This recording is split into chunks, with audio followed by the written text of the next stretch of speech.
familiar. If it ain't about the dog, we ain't feeling ya. A lot of rappers been soft for a long.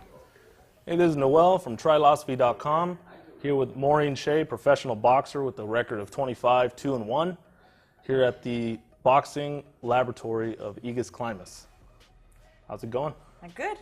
Tired? No. I'm ready to go. You on with sparring? Or are you sparring after this? He is. He is. Oh, wait.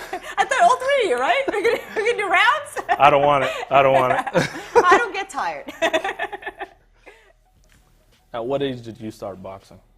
I found boxing when I was 17 years old. How did you find it? By the grace of God. It was an accident. I actually was I was coming out of an abusive relationship, and I was actually trying to get out of it. And I went to the gym to better myself for my abusive boyfriend because I thought I was fat and ugly. I had severe low self-esteem.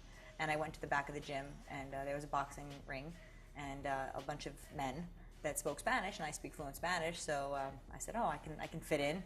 And one of the trainers came up to me, Willie Soto, who I still speak to this day, and he said, do you want to try? And I said, yeah. And that was it. I fell in love. So it literally saved my life. So it's a passion for you, though? Absolutely. But there was a purpose at first? Absolutely. Okay. Was there a lot of other girls training at the same time you were? Not at the time that I first went back there, but then there were other females that came in. There was a trainer there that worked with, it's fun, actually a funny story, he's my manager now. He was the only trainer there that was training women. Like he trained these other, they were like, there was a heavyweight girl, like they were big girls. And I was like 112 pounds. I was super tiny. So he was in there and, training them, and that's all I really knew. But then another girl came in, and I worked with her a little bit, this girl, Andrea. Okay. And she was a marathon runner, but she didn't compete. I was the only one that competed. Was there, would you say, like any, women boxers, men boxers, was there like, did you face any challenges in the gym? Oh yeah, being criticized or anything? I try not to focus on the Just negative. because you were a girl. Yeah, well, I wasn't taken seriously. Okay. When I first came in, I mean, if I could show you a picture of me when I was when I came in there, I was like 112 pounds.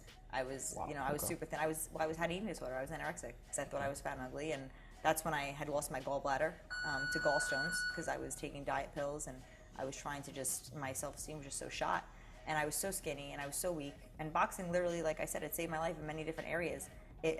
I loved boxing so much that I forced myself to eat because I wanted the energy to be able to perform. And so it got me out of that.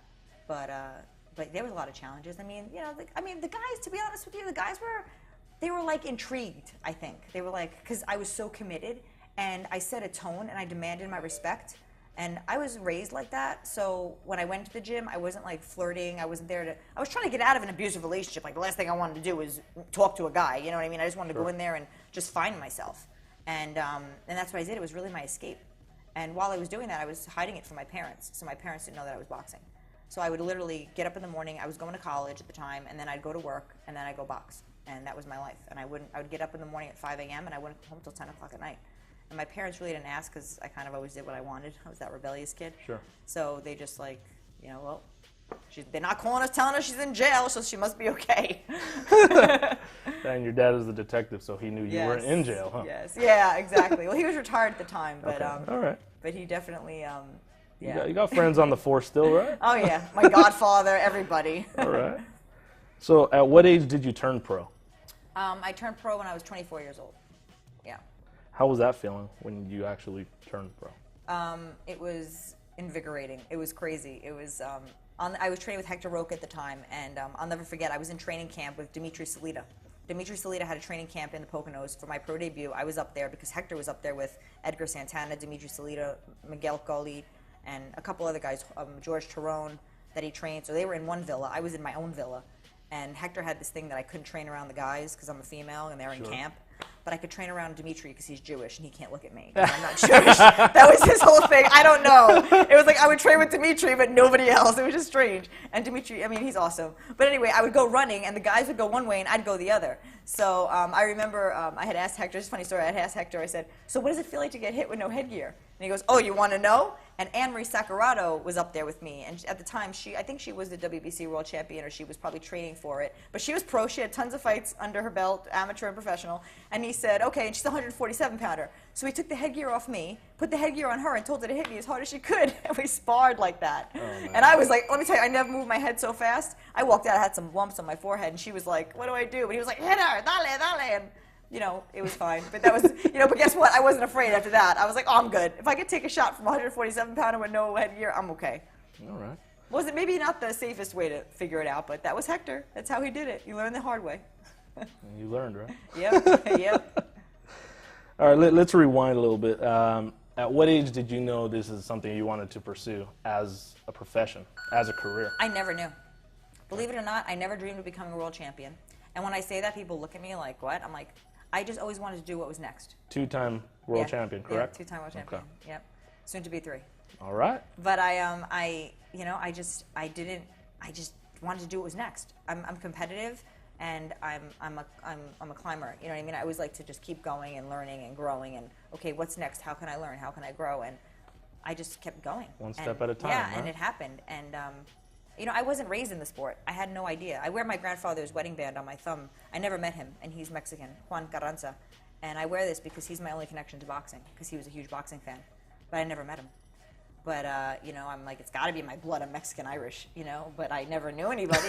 Mom and Dad didn't watch it, you know. It wasn't, the first time I ever saw a boxing match was when I was 16 years old, and it was when Mike Tyson bit Evander Holyfield's ear. And I was like, what is this? They're like, this is boxing. I was like, this is crazy.